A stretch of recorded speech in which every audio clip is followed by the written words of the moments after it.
mais Cheikh Kane maa ngi lay nuyu di la ziar xool ko fi muy génn rek Cheikh muy génn garaaw da nga garaaw yow. maa ngi nuyu sama frère boobu di Ibrahima Ndour di ko ñaanal jàmm di ko ñaanal tawféex di ñaan yàlla sàmm ko sàmm njabootam barkeelal lépp lu muy def ci barke Seydina Mohamed sallallahu alayhi wa sallam. gëj naa kaa dégg lool Ibrahima Ndour gëj naa kaa gis sax mais yaakaar naa ne mi ngi ci jàmm ma koy ñaanal jàmm saa su ne. waaw mais wax dëgg yàlla ay la yéwén Cheikh bu ma bëggul wax lu dul dëgg. fekkeewu ma fu ñuy joxee Ibrahima Ndour 5000 euros. assisté wu ma ci réunion boobu gisuma chèque gisuma xaalis boo bëggee dégg dëgg xam dëgg yàlla 5000 euros yooyu xëy na nag yow ni nga ko déggee man noonu laa ko déggee mais man damay wax sama dëgg rek sama aqulay taala lay waxee fekkee wu ma teeye wu ma gisuma mënumaa ne nit kii moo ko yëkkati jox Ibrahima Ndour temps ne ko 5000 euros ni nga ci amee dégg-dégg noonu laa ci amee dégg-dégg mais xam naa ni parti réew mi moom joxu ko 5000 waaw loolu moom dama koy seede ñun nag en tant que fédération wu réew mi pour jàppale ko moom comme candidat la woon jóge ci ñun ci fédération réew mi Italie boole nañu suñuy déem ak suñuy Dakar ba mu mot 1000 euros su ma juumul ñu jàppale ko doolee ko daal waaw pour mu mën a def yenn déplacement yi jënd ci essence ak yooyu xam nañ ñi 1000 euros moom ci Europe bi moom daanaka boo déplacé waat dem ñëwaat daanaka jeex na mais daal comme suñu doole foofu la yemoon ñu jàppale nañ ko ci loolu pour sargal ko parce que ci fédération réew mi di Italie lañ ko tànnee suñu wareef moo doon loolu gannaaw suñu taxawaay ci ginnaawam moo doon ñu boole li ñu amaku si néew jox mais joxuñu ko 3000 euros nag wax dëgg yàlla ñun moom wax dëgg yàlla en tant que fédération joxuñu Ibrahima Ndour 3000 euros daal xam naa ni jox nañ ko après bañ ko joxee nag la ñu gëj a lijjanti ndax nit ki boo ko dee jàppale jox ko li nga koy jàppale fa mu koy dugal defe naa doo ko waxati foofu daal lañ ci yem mais nag ci wàllu 5000 euros yi moom mënu ma la cee tontu xëy na moom ci wàllu boppam dina la ci mën a indil ay leeral mais xam nga loo teewewul fekkee woo ko moom gisoo ko tegoo ci sa bët jaxaran wax ci da ngay bëgg a xaw a doy waar dégg nga de jërëjëf waaw Cheikh maa ngi lay nuyu Diop di Khadim Diop di d'accord ak yow ci sa intervention mais dama lay dégg toujours ngaan est-ce que du xaalis boobu moom moo waral lii mais xam nga des fois il faut ngay gars yi faral di wax le présent ça se fait à partir du passé le futur nga koy préparer à partir du présent maanaam boo xam nga boo dee xayma gouvernement bi dinañ def bilan ce qui est sûr mooy y aura des choses très positive comme ni ko fi ñeneen ñi defee mais da ngay xool par exemple damay jël cas bu gàtt du ma jël ci Senghor du ma jël ci Abdou Diouf bon même mën naa jël ci Abdoulaye Wade sax président Abdoulaye Wade yal nañ yàlla tas ci barkeem yàggal ko fi mu gën a am wér dafa ñëw fekk Sénégal zéro autoroute zéro route nationale la ñu amoon ay RN maanaam Sénégal boo doon wàññi ay benn pont ñaari pont nga fay fekk le président Abdoulaye Wade il est venu il a osé il a ouvert la voie pourtant day Abdou Diouf dañ koy tagg mais yooyu yëpp dafa ko woon ci jamonoy Senghor te jamono jooju peut-être la population du Sénégal était à 6 millions d'habitants 7-8 millions d'habitants n'est-ce pas mais nous avions des budgets de 500 milliards rek ay budget de 750 milliards rek ay affaires yooyu ba ci président Abdoulaye Wade budget Sénégal sax tollu woon nañ ni mais il a osé il s'est ouvert ubbeeku teg fële français yi langoog américains yi ak naar yi donc vraiment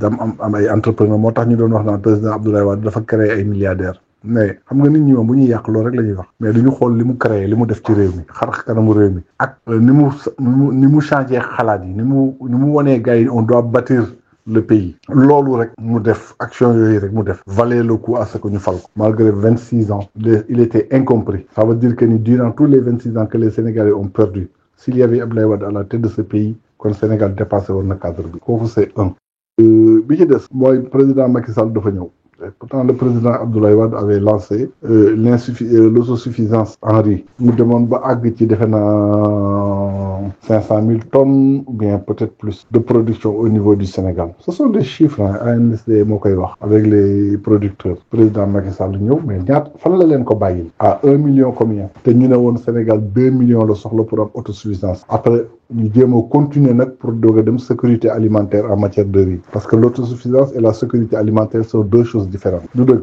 mais ba Macky Sall ñëwee yàqu ci dara dafa ñëw fekk fi ko maître Abdoulaye Wade bàyyi woon yóbbu ko à un niveau jusqu'à dem ba 1,5 million kon donc il a fait beaucoup de progrès sur ça tout en sachant que nous sommes des très grands consommateurs de riz mais bon voilà kooku nu mu tuddati benn la bi ma la ciy tegalaat moom mooy les abris provisoires bi population Sénégal commencé yokk bu njëkk bëriwul woon ci jamonoy Senghor amul woon daanaka parce que la population n'était pas tellement et il y avait suffisamment d'écoles yu ñu kono yi bàyyi woon ba gars yi mën faa jàngee peut-être xëy na boo demoon dans les villages les plus reculés peut-être mënoon na am ay mbaar ak affaire yu kenn xamul mais bi pour ne pas le défendre mais je dis exactement ce qu'il en est parce que l'État c'est une continuité bi maître Abdoulaye Wade ñëwee dafa am fu mu fekk abri provisoire yi am lu mu ci wàññi lu bëree bëri alors le président Macky Sall ñëw aussi wàññiti si je parle bien peut-être plus de 4000 écoles yoo xamante ni def nañ ko pour dindi éradiquer 4000 écoles provisoires par exemple bi ngi mel ni électrification bi donc état bi ñëw di ko continuer c'était des accords du président Macky Sall ñu électrifier fi ay villages yu bëree bëri yu jeex def Prodac def ay DAC def ay piste def lu ne pour les producteurs sénégalais yi gis nañ ko parce que ñi nekkoon ci àll bi ñoo doon toxal di ko wax di ko ci sant di ko ci gërëm mu nekk des faits palpables lu leer nu mën a teg loxo du dëgg si ce gouvernement là vient tout le mal que je lui souhaite mooy que par exemple en riz par exemple ñu ne nous avions besoin de 2 millions de tonnes de riz pour atteindre l'autosuffisance en riz alors ñi fi jóge yóbbu nañ ko ba 1 million 500 donc ñun 500 000 moom moo ñu war 500 000 tonnes ñu jéem a lancé wu ci côté boobu pour atteindre cette autosuffisance ba pare jéem a dépasser li fi Macky Sall defoon pour ñu donner une sécurité alimentaire en riz loolu moom mooy liggéey bi du dëgg des abris provisoires ñu fekk ni Macky Sall defoon fi ko Abdoulaye Wade bàyyi woon ñu jël ko yokk ci 4000 ñoom ñu war a ñëw nag bu ñu ñëwee war cee mën a yokk sax bu ñu ko mënee 10 000 bu ñu demee ci côté boobu noonu après ça va day éradiquer wu ñu fàttali ni nag Sénégal nekkul un pays développé loolu bu ñu ñàkkoon fi di ko discuter dañ ciy yàgg lool parce que man bi ma duggee école rek dañu ne ma le Sénégal est un pays en voie de développement après ñoom Macky Sall ñoo changé loolu un pays émergent en voie de développement ak émergent bon en fait ce sont des jeux de mots quoi du dëgg yéen ngeen ñëw ngeen ni vision 2050 c'est pas tellement clair nag parce que vision 2050 moom dafa bëri lu mu mën a wax c'est pas amul dara lu ñuy spécifier quoi n'est-ce pas? Bon, avec 4000 cadres qui l'ont fait, et puis ces 4000 cadres-là ont complètement disparu de la planète parce que 4000 cadres du ma ko yor dem di jël ay yenn genre de personnes yi di leen jox yenn responsabilités yi. Donc c'est un peu paradoxal, n'est-ce pas? Voilà, ma ñëw. Il faut ñuy waxtaan posément quoi. Ma lay jox exemple ci dëkk bi ngay dund. Ñu dundandoo fa pendant plus d'une vingtaine d'années. C'était en Italie par exemple. Mu nekk un pays bu super développé vraiment. waaw defe naa nekkoon na sax troisième puissance si je ne me trompe pas à un moment donné de la vie développé ci lépp et pourtant récemment dans les années 2000 rek laa lay wax yàggul donc on a vu ici ñoom Bossi ñoom Prosperini ñoom Fini ay accessoires yi dul jeex dans toutes les régions pour des détournements d'argent c'est pour des détournements d'argent moo loolu moom moo la gis nañ ko fi mu nekkoon yaa fa nañ ko ni ñu koy woowee tangente loolu lan la du détournement la rek ak corruption bi nga xamante ni da ngay ñëw accessoire bi day ñëw dem gis benn entrepreneur ñu am lu ñu deflanteeg yooyu yow gis nga Italie yaa ngi koy dund xam nga ko bu baax a baax donc cette maladie là ça gangrène le monde c'est pas spécifique pour le Sénégal seulement nag bu fekkee dafa dal une économie boo xamante ni amul doole ci lañ koy gën a mën a sentir comme des pays comme le Sénégal mais ça fait partie de la nature humaine gouvernement boo fi mënti indi di nga ci gis ñoo xamante ni suuf te ngay def li ñuy def loolu ci ay doomu aadama la nekk te pourtant de ñooñu boo leen mësaan daan dégg ay Prosperini ay Bossi ay Fini ñenn nit ñi boo leen ay Renzi boo leen mësaan daan dégg da nga naan ku leen gën a jub amul mais ay la yowén fan lañ mujj ñoom ñëpp seen carrière politique bu mu jeexee moom mooy lan ci loolu yéen leen jàppee ñaata accessoires ñoo dem si en prison pour loolu pour des détournements wala pour des enveloppes ci suuf wala pour des trucs donc loolu ci àdduna lañ ko fekk c'est le monde du capitalisme mais le problème c'est que li ma ci nangu ba nangu ko moom mooy nañ ko defee comme ni ko ñëpp di defee la justice à sa part de responsabilité ñu ngi koy def warul nekk slogan ça ne doit pas être un bilan pour un gouvernement la reddition des comptes gouvernement mënu koo def bilan il faut être nul pour jël reddition des comptes bëgg koo boole ci un bilan parce que c'est une chose d'ordre normal même ñoom ñii bu ñu demoon dañ leen defar reddition des comptes ay la yéwén na fekk rek ñu set donc du lu bees bi Abdoulaye bi Senghor demee Abdou Diouf daf koo ñëw def ko bi Abdou Diouf demee maître Abdoulaye dafa ñëw def ko bi Abdoulaye demee Macky Sall dafa ñëw def ko kon donc c'est tout à fait normal que ñiy def ko parce que dañuy ñëw fekk ay institutions nefi di xool les trucs de l'État les finances de l'État di def ay rapport di ko indi di teg rapport yooyu ne bu ñu ko ñëwee indi di teg bu ñu gisee lu luubul lu jaarul yoon dañ ko war a yóbbu teg ko ci kanamu justice mais c'est dans l'ordre normal d'une nation dans un peuple pour des nit civilisés pour des gens censés être des êtres humains donc warul nekk benn affaire boo xamante ni dañ ko war a ndamoo parce que du lu bees sous nos yeux liñ ciy soxla ba soxla ko ci mooy na poursuite yi àgg na affaire bi leer ba mu nekk contre nu mu tuddati noonu lañ koy waxee vendetta xam nga ba ñu bañ a yor jikkoy chichinien yi la vendetta xam nga ñu topp nit ñi bu fekkee ni ñoo def ñu jéem a dans un premier temps récupérer suñu alal ba pare sanctionner leen loolu ñëpp ci d'accord mais ça n'a rien à voir avec un travail gouvernemental ce qu'on attend de ce gouvernement c'est loin de la réduction des comptes mais actuellement au Sénégal on ne parle que de réduction des comptes il y a rien on ne voit pas des ministres inaugurés on ne voit pas des ministres se déplacer par là on ne voit pas un premier ministre qui bouge qui fait bouger les lignes dem génn ñëw signer des accords ainsi de suite ni un président de République qui fait ça ainsi de suite donc il y a de quoi avoir peur parce que ça passe ça n'attend pas yow muy man muy keneen il faut qu'on ait de la patience mais rien ne vaut la patience mais sache que aussi elle a ses limites n'est-ce pas loolu moom mooy àdduna maa ngi jégalu audio yi mi ngi bari parce que ka su fekkee ni waxtaan daf maa jubal rek damay bëgg di waxtaan rek quoi mais daal Cheikh li ñu bëgg a wax li ñu mën a wax bari na de non li may invité Cheikh Kane daal mooy na ma wax kañ daal lay organiser waat benn débat en direct daal comme ni ñu ko daan defee voilà comme ça ñu toog waxtaan quoi dinañ am solo trop parce que defe naa ne dafa jot nag ñu toog nag di waxtaan nag di teg affaire yi ci yoon bañ a bàyyi dóorante bi fii affaire yi kenn xamul waxtaanee li nga xamante ne moom moo fi nekkoon démb ak bërki démb ak tey fi ñu toll ak fi ñu jëm ak li ñuy xaar ci ñi day am solo ñu def ko à tête reposée bañ a dugg ci ay slogan ak ay affaire yi kenn xamul dans la politique politicienne merci. waaw Diallo maa ngi lay siyaare bu baax a baax a baax maa ngi déglu attentivement vocal yi vraiment. mu may jox vraiment inspiration positive quoi mu nekk lu am njëriñ quoi vraiment pour le Sénégal pour ñun ñii quoi ah mais xam nga man fi may waxee moom mooy ñun par exemple yoro nga ni tonu ceeb boobu ngay wax luy ñëw Sénégal la jóge bitim réew wala loo xamante ni dañ koy bay la parce que man jusqu'à preuve du contraire dama gëm ni dëkk pour mu développer il faut muy produire comme ñun am nañu ay région yoo xamante ni région yooyu vraiment ceeb dafay bay macha allah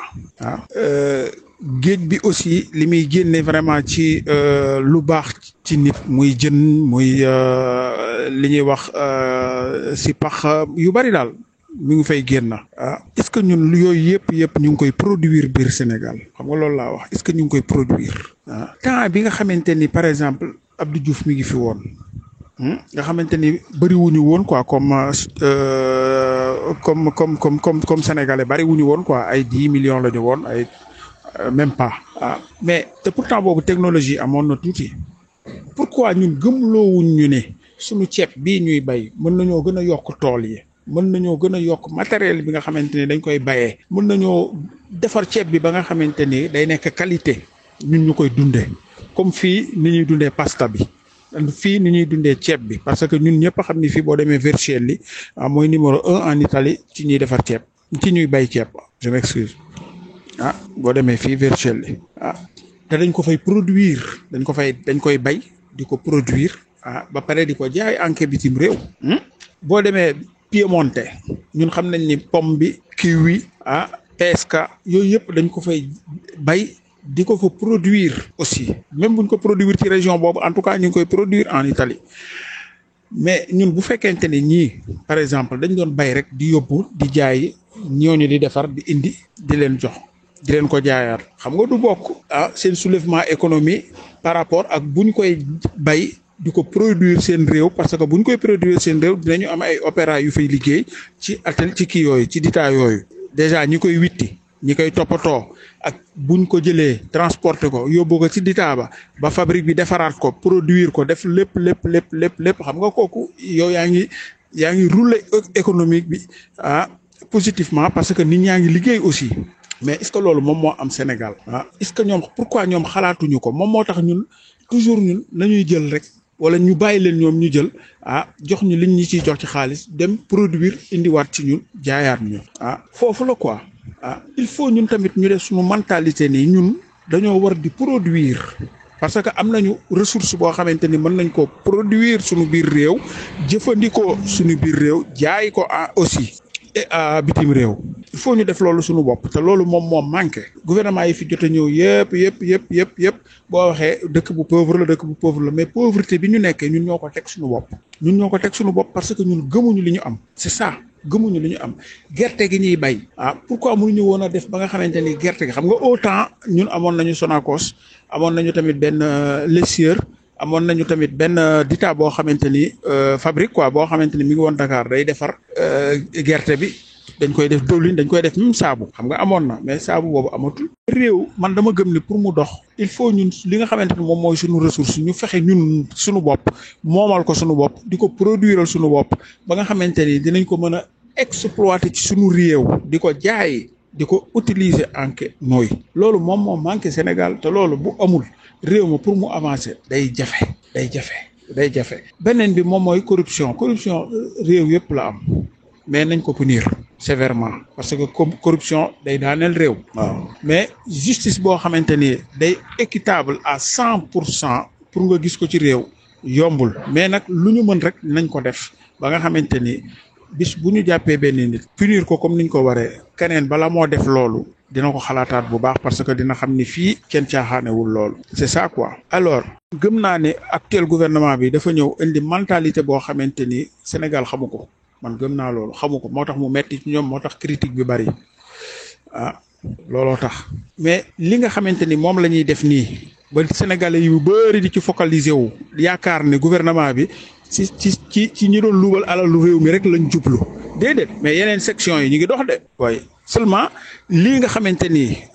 moom la nit ñi gën a concentré wu dafa nekk loo xamante ni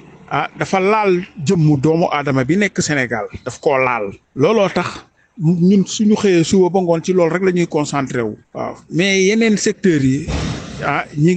ngi liggéey. waaw looloo tax man tamit ma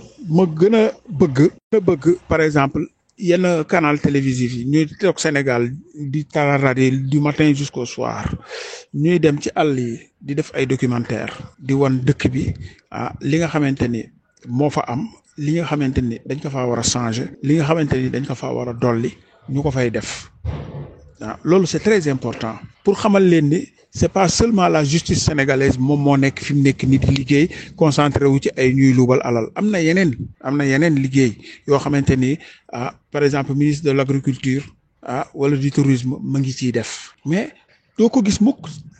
ay RTS yi yëpp ngay gis ni doo ci gis mukk benn documentaire boo xamante ni dalay wan àll bi naka la demee lan moo fa am lu fa manqué lan lañ fa war a def naka la ñuy dundee lan lañ fa mënoon a def ba nga xamante ni jeunes yi dinañ leen mën a transporter yóbbu leen foofu ñu dëkk fa di fa liggéey doo ko gis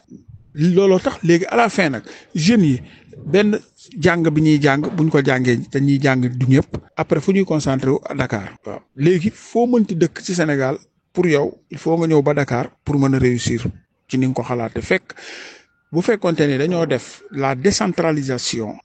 ci région yëpp xam nga bu boobaa kon yow fa nga dëkk lu mu sori capitale bi di nga mën a toog foofu te di nga ci mën a génn bu baax a baax parce que dañ lay jox valeur ñan ñoo lay jox valeur mooy état bi mais yooyu yëpp dafa nekk loo xamante ni ñi fi nekkoon mënoon nañ cee xalaat def ko mais seen xalaat nekkul woon loolu da ngay gis benn maire boo xamante ni c'est-à-dire mi ngi dëkk par exemple Kaolack mais Dakar lay dem dëkk ji te pourtant mun naa toog Dakar mun naa toog Kaolack defar Kaolack réaliser fa Kaolack mais déedéet day dem Dakar fa lay dëkk yenn ay week-end parfois mu dem Kaolack kooku lan lay xam dëkkam Kaolack bu dee Ziguinchor bu dee Tamba bu dee Saint-Louis c'est la même chose xam nga yooyu par exemple dëkk yi ngay gis nii muy Milan muy Torino muy Vicenza dëkk yooyu yëpp dëkk bu ci nekk région bu ci nekk moom mooy gérer boppam dëkk bu ci nekk parce que budget dina ñëw ñu jox ko par exemple waa Torino bu ñu ko joxee Torino dana am lu mu produire lu mu dina ci liggéey quoi Torino waaw dina def le tout ba waa Torino gis ci seen bopp ci budget boobu ñu leen jox mais est-ce que Sénégal am na parce que Sénégal jusqu'à présent am na ay villes yoo xamante ni da nga fay dem ni nga ko bàyyee woon depuis 2000 ba léegi boo ñëwee tamit nga fekk ko mu pur wala noonu nga koy fekk mu mel du changer dara te pourtant gouvernement bi li ma leer moom mooy même gouvernement wu bii fi jógee doon la investir di leen jox seen budget mais est-ce que doon nañ ko def ci réew ci dëkk ba pour dëkk bi riche pour dëkk bi am liggéey pour dëkk bi développé doon nañu ko woon def. boo demee dëkk bu mel ni Pikine Pikine par exemple Pikine dëkk bu mag la mais boo demee ban industrie moo fa am di fa développé ba jeunes yi mën faa liggéey amul. moo tax léegi Sénégal xale yi ñoom ñëpp ku xëy da ngay dem rek jaay parce que jaay amul xam-xam moo gën a yomb ñoom ñëppay jaay waaw ñëppay jaay Sénégal koo gis mi ngi kurkuri di lijjanti li kii te ñu mënoon a investir ci li nga xamante ni moom la ñuy produire suñu réew moom la ñu am suñu réew quoi ci suñu ressource ba nga xamante ni jeunes yi dinañu mën a jàng formation la ñuy def jàng génn dem directement ci loolu mais loolu amul ba léegi nii amul te retard la ci dëkk retard la dooloo tax man tamit ma ne am na lu bëree bëri loo xamante ni actuellement gouvernement bii fi nekk nii mi ngi koy affronter parce que c'est la faute de ñi fi jaaroon parce que temps yi ñuy nekk 3 millions d'habitants temps yi ñuy nekk 6 millions d'habitants temps yi ñuy nekk 10 millions d'habitants vraiment yaakaar naa ne possibilité ci la gënoon a yomb te ressources yooyu mi ngi fi woon mais politique bi la ñu suivre sans ñu calculer le développement du pays loolu la dañoo suivre politique bi mais calculer wuñu le développement parce que xam nga bu ñu toogee pendant bi fa Senghor nekkee ba jóge fa Abdou Diouf ñëw ba jóge fa autoroute amul Sénégal vraiment loolu Abdoulaye Wade ñëw commencé di def mais ñii fi jóge li fa Abdoulaye Wade bàyyi buñ ko continuer woon man yaakaar naa dëkk bi dina changer positivement lu baree mais ñii fi ñëw jóge bi ñu ñëwee ñoom dañoo def politique boo xamante ni pour sauver leur intérêt personnel moom moo tax lu baree loo xamante ni dafa taxawoon peut-être doon bëgg a daanu ñu bàyyi ko mu daanu parce que dañoo xool ñoom seen intérêt personnel kese mais vraiment am na yenn hôpital yoo xamante ni ñi ngi Sénégal am na yenn école yoo xamante ni ñi ngi Sénégal waroon nañoo dépasser situation bi nga xamante ni moom lañ fay vivre vraiment parce que bu fekkente ni dañoo dëkk Sénégal mu nekk dëkk boo xamante ni par exemple AVC dafa bari dialyse la xawma dialyse ñu ni dëkk Sénégal ba mu daj xawma Dakar benn defe naa machine moo fa am xawma ak milliards yi circuler biir Sénégal yëpp vraiment loolu tamit dafay doy waar quoi ak milliards yi circuler yëpp parce que nañu waxante dëgg mais ay milliards yoo xamante ni ñu ngi ci seen biir ñoom mi ngi doon circuler comme il le faut mais tabaxal au moins des hôpitaux yoo xamante ni privé la ba tey baax na tabaxal au moins ay fabriques yoo xamante ne xale yi dinañ ci mën a liggéey ba tey baax na mais lan ngay gis ay immeuble rek ñuy louer ay immeuble rek gisoo fa benn industrie boo xamante ni sénégalais moom moo ko construire muy liggéey gisoo ko fa même politiciens yi nga xamante ni dañ leen di topp ci xaalis boo xam ne dañ koo luubal bu fekkonte ni sax kenn nee na man xaalis bi kat fabrique bi laa ci tabax waaw te 120 booy mi ngi ciy liggéey wala 200 gos mi ngi ci liggéey mais doo ko gis ay immeuble ngay gis wala ñu dem nëbb ji fenn xaalis ñooñu rek yooyu rek ngay gis vraiment ce qui veut dire que ñi fi nekkoon vraiment bu ñu xoolee tamit lu ci ëpp ñoom seen intérêt personnel rek la ñu xooloon dañ doon profité quoi ci réew mi dañ ci doon profité quoi ci réew mi loolu moo amoon de waaye mais ñun xam nañ ni actuellement le gouvernement actuel fi mu nekk nii le tout dina ko def moom vraiment le tout dina ko def ba changer situation bi changer aussi mentalité bi parce que am na yu bëri yoo xamante ni sénégalais yi ci seen bopp la de ñoom ñoo war a changer ñoom ci seen bopp waaw sénégalais ci seen bopp ñoom ñoo war a changer mentalement waaw te loolu moo manqué bu baax a baax sax waaw looloo manqué bu baax a baax mais de toute façon il faut man damay continuer di gëm ni la majeure partie des yi nga xamante ni ñu ngi koy subir actuellement sénégalais yaa ngi koy subir c'est pas la faute du gouvernement actuel pour man mënuma ko d'accord uma ci quoi parce que lu bëree ca commencement ba la woon quoi moom moo nekk nii ñu soulever ko nag mu nekk jàngoro boo xamante ni pour faj ko day metti quoi vraiment Diallo. Khadim xanaa suivre nag yow tamit mais su ma la waxee ni autosuffisance kay waxuma la lu ñuy dem di jëndi autosuffisance kay son mot du tout c'est-à-dire comme tu parles de l'autonomie rek Khadim a son autonomie c'est-à-dire que li ngay def yaa koy produire sa bopp dama wàll yaan ko feneen et c'est des faits avérés parce que ñun koy bay Sénégal loolu kay gis nañ ko ñun ñëpp ok kenn waxatu ko comme ni ñuy juyee comme ni ñuy bayee soble bi ak pomme de terre bi nii Sénégal nga xamante ni dem nañ ba am ci ay excédent donc en principe ak évolution bi ñu def bi nga xamante ni Sénégal bu njëkk soble bu xonq moom lañ daan am sax mu bëri ndox lool mais gis nga ci ces gars yi ils ont tellement évolué ba nga xamante ni gis nga les dernières productions le gouvernement a bien travaillé xam nga gouvernement bi fi jóge woon ñii ñëw continuer le même travail donc ba nga xamante ni ñu daan woowee soble bu tubaab léegi dañ koy produire au niveau du Sénégal ba koy exporter sax donc voilà c'est ça mais autosuffisance kay leer na c'est pas la peine ñuy wax ni donc loolu la quoi c'est des faits réels quand même c'est réel peut-être xëy na vous n'aviez pas le temps de suivre ça parce que xëy na ci xeex yi ngeen nekkoon ci combat yi leen nekkoon donc yëpp da ngeen ko umpale woon moo taxoon xëy na aussi ngeen nekkoon ci ay erreurs mais là le Sénégal war nañu mën a dépasser sax 1,5 million de riz par an donc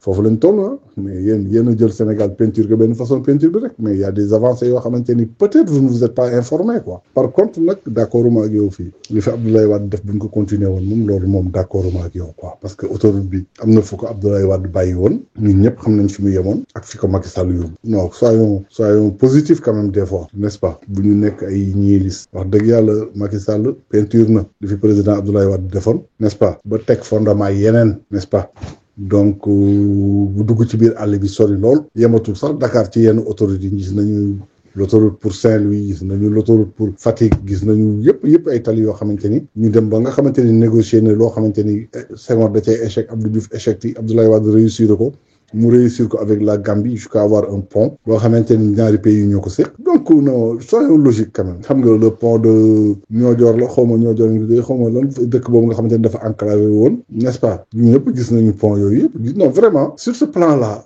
ñun ñëpp Sénégal yëpp sont unanimes même bañ nga ba seen leader sur le bilan matériel mosul attaqué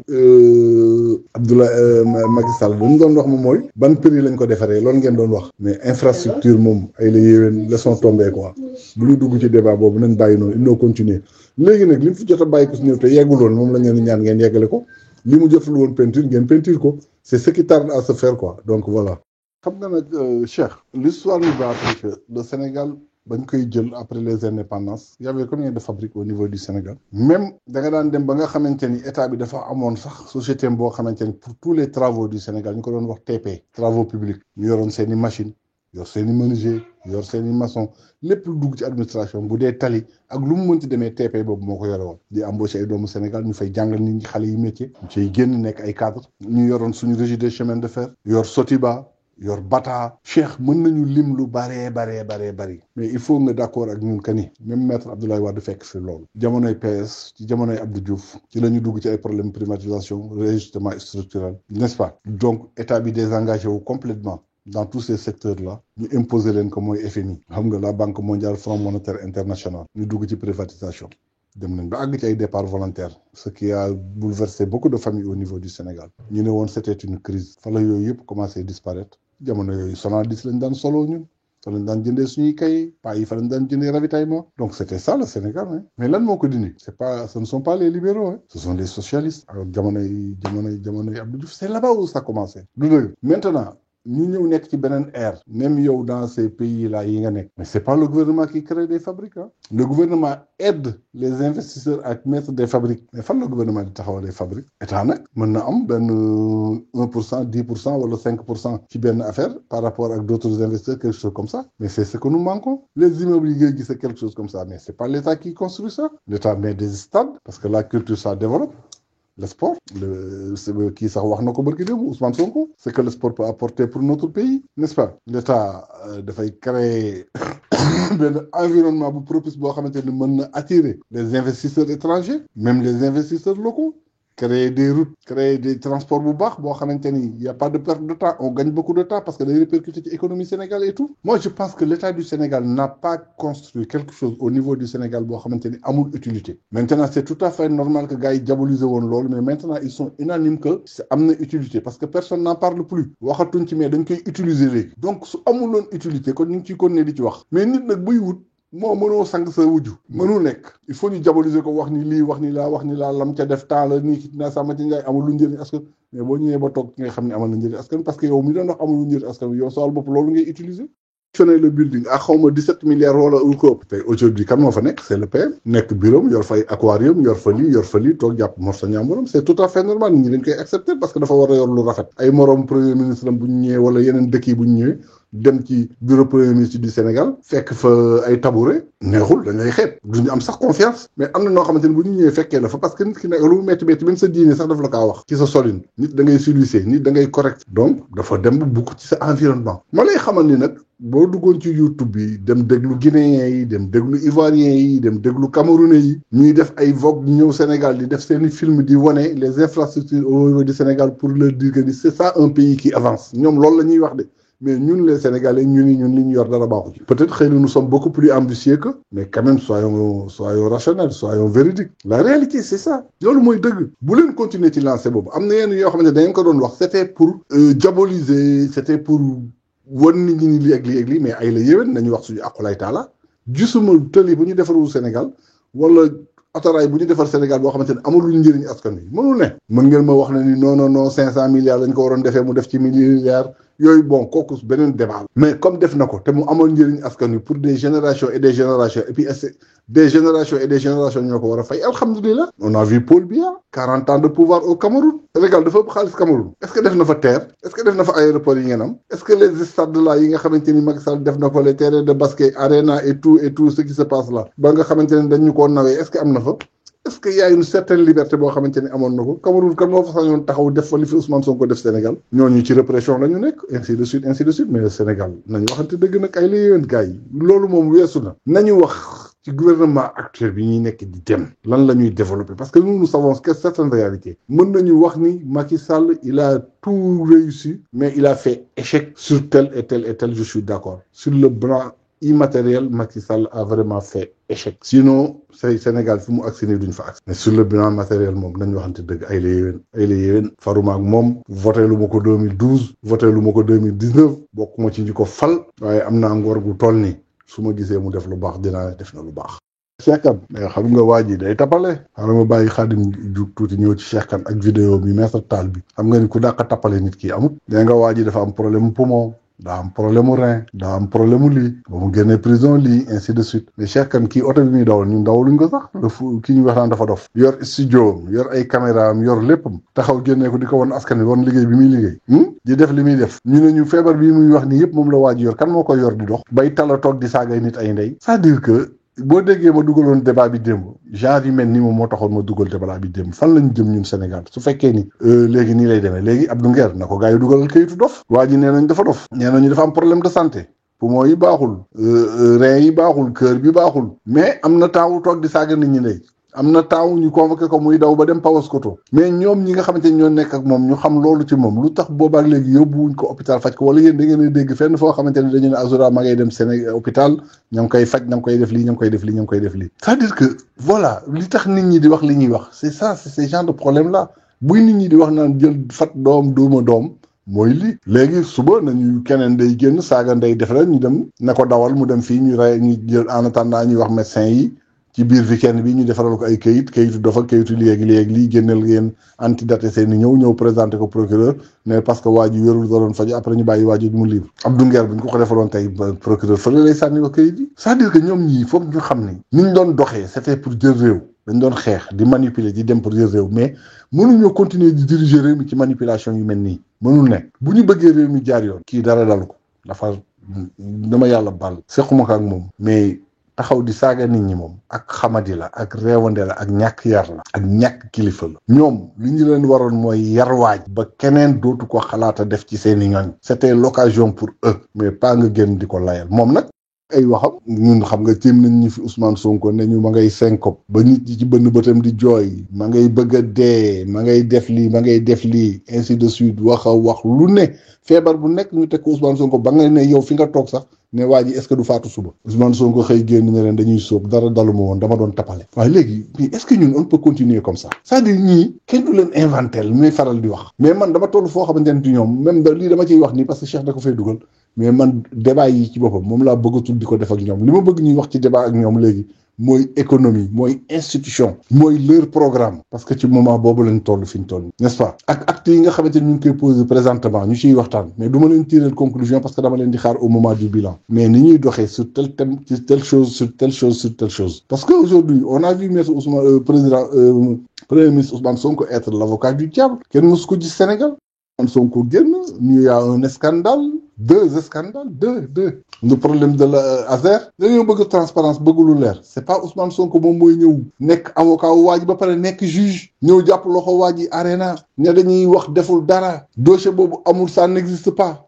ci loo xamante ni dañu ne dem nañ ba nga xamante ni yenn institution yor nañu dossier bi ba taxaw ba kasali yow nga ñëw taxaw Dakar Arena ne loolu amut ñu ngi convoqué ay nit pour ay 5 millions fa là-bas on parlait de 5 milliards ba taxal ci Abbas Fall mais est-ce que dégg ngeen ñu waxati ci mais bu ñu bëggoon transparence su lee jubal jubanti loolu dañ koy ñëw teg ko ci diggu kii bi ci diggu penc mi leeral ko mu leer devant tous les Sénégalais mais personne n'en parle plus pourtant Ousmane Sonko ni ma waxee woon ni dinaa jàpp Farba dinaa jàpp Lat noonu la taxawee setal waa ji ku ci mën dara procureur waxul juge waxul convocation amul kenn waxul dara beneen bi ñëw muy Cheikh Dieye le gars de l'ONAS là waa ji mu jëloon mu tax mu nekkoon PDS démissionné woon te ñu jëloon ko def ko directeur de truc là de l'ONAS Cheikh Gaye la xaw ma waaw li mu wax leer na taxaw wax ko ñëpp di ko dégg devant toutes les télévisions daal ne na ma procureur woo li ngeen ci dégg ci lan la pourtant y avait une problème de voiture de 80 millions ak yeneen affaires yoo xamante ni waa ji daf ko révélé woon mais est-ce que convoqué nañ ko ba léegi nii leerul ci bopp doomu aadama yi mu jël marché bi kase ko di ko jox ñeneen ministre bi ñëw ne ko noonu ñii nga koy jox donc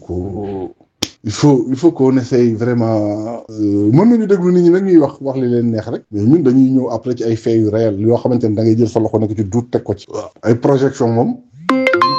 mais dañuy dund li nga xamante ni moom mooy li fi nekk merci maa ngi jégalu nag quoi. salaam waa kër gi yéen ñëpp ñaa ngi leen di nuyu di leen ziar leen ñaanal jàmm sama copain tey gis naa muy dugal rek de Diallo ngi dugal Azura rek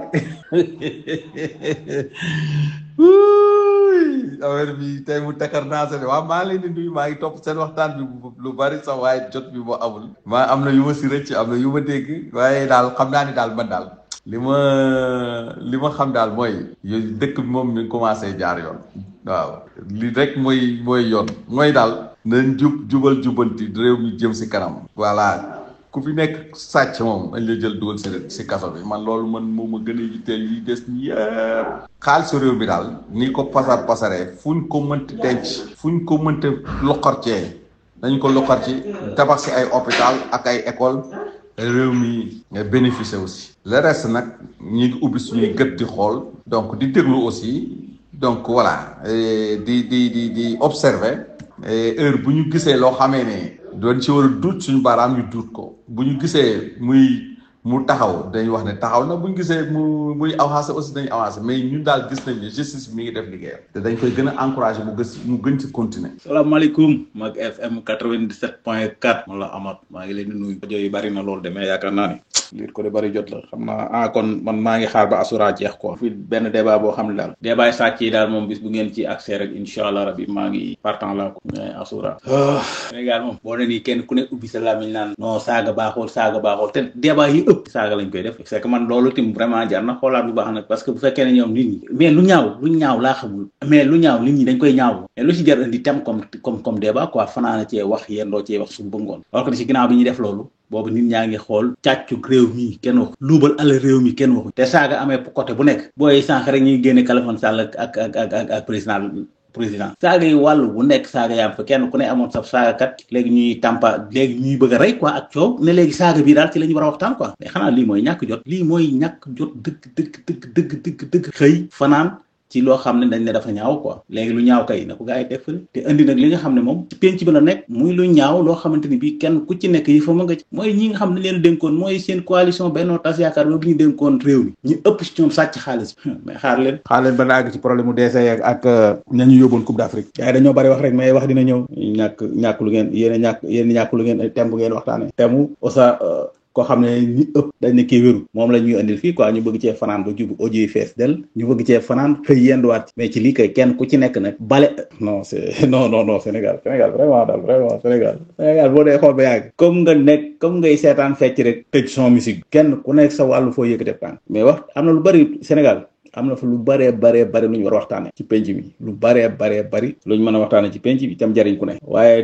depuis démb léegi indi fi 1000 audio pour lan nettali li ñëpp ne baaxul quoi mais li baaxul lañ koy tëb dem ci liy defar réew quoi liy defar am réew mooy li ñëpp bokk li ñu xool nan lañ koy waxtaane loolu moo ëppoon solo bëgg fanaan ci affaire Assoura Fall te Assoura Fall kenn ku ci nekk amoon nga am Assoura Fall sa parti di wut noo ko doolelee tey ñu bëgg ñu indil Assoura Fall quoi suba ba ngoon man moom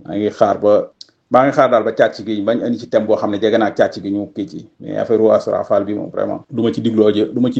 ma ci pare naa ci quoi France que ñi lii yabaate la aussi di la ziar waa ton ami Diallo de moom bu amee jot tuuti xaw a féex tuuti rek day bëgg di waxtaan xam nga man waxtaan rek waxtaaj wala ni ko wala fi di waxee waxtaaj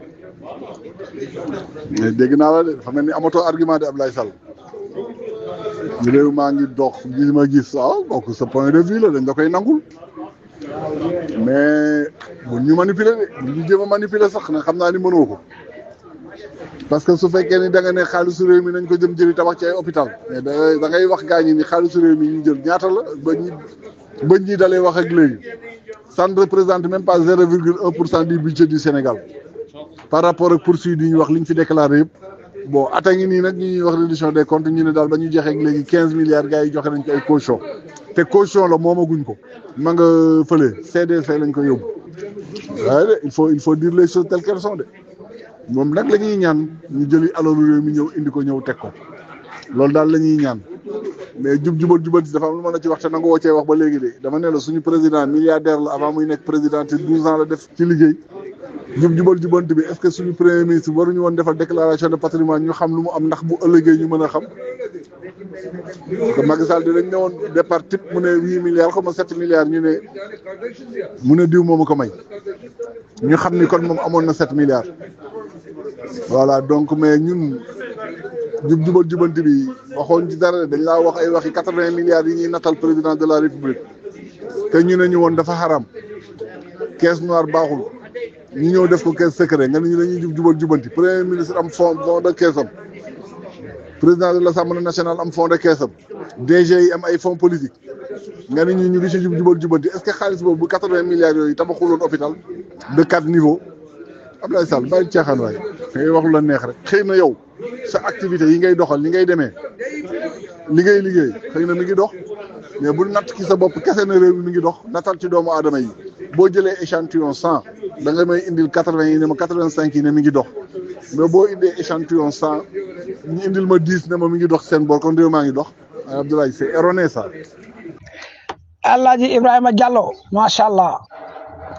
kontaan naa ci yow de parce que sëñ Bamba say wax leer na te xam-xama ciy génn macha allah Diallo xam nga li gën a metti mooy nguur gii nii ak ñoo bañ critique wala nga fekk leen foo ñu feebalee nga leen di laal da nga leen di jam bu baax a baax waaye par force dinañ ko dégg ku ko bëgg a dégg ak ku ko bëggut a dégg bu soobee yàlla fépp foo xam ne si ne opposition war na faa duut baaraam dana fa duut baaraam de waaw indiscipline notoirement dafa am ci dëkk bi te li ko waral mooy ñi ñu fal ñu waroon a tal liggéey ñoo nekk ci indiscipline boobu te loolu la gars yi bañ a dégg tey lii xaw ci réew mi fii ne nii Assoura Fall mi nga xam ne wérut man damaa yaakaar ne ab dof la sax wérut lii mu def ay fan mu nekk di sonal nit ñi force de l'ordre yi di déggu fu nekk ñu ñuy wax ñu naan ñooy Souleymane Jules Diop daana saaga waa léegi Souleymane Jules Diop bu daan saaga est-ce que loolu dafa war a valable ba léegi nii nit ñi dañ ko war a def may wax benn boy bu ko gën a kartu ko muy kayra xam nga kayra nan moom tamit jaar fa Assoura Fall jaaroon maa ngi noonu ñu arrêté moom tamit ba koy auditionné ñii dañoo fal dama ne la gis nga ànd ak fukki nit yoo xam ne wéruñu ànd ak benn nante ko gën parce que nante gi dana la orienté teg la ci axe bu la falee tamit dana la may patience sori la dem liggéey mais booy yi dañu bëri jot booy Pastef fi liggéey na la rey li ñu def mooy jël seen téléphone topp directeurs yeeg ministères yeeg live yi kat yeeg nañu gëm seen bopp dem jéem a job yi lii mooy wax ji waaye yow yaa ngi nekk ci opposition ñu lay tëj nga nekk ci pouvoir ñu lay tëj mais xoolaatal sa bopp loolu ak nitoo dikk la yow nekk nga ci opposition yow yaa moomee kaso ba ñu yaakaar ne ba opposition ba jeexee ñu nekk ca nguur ga moom yéen seen kaso jeex na nga ñëw ci pouvoir ñu continuer di leen tëj mais loolu mooy nit ku nitewul ñii dañoo fal Sonko mais ay nit dajee bëriwul ñu am feebaru xel ci bari te ñooñu il faut ñu faj leen ba ñu wér lii mooy wax ji.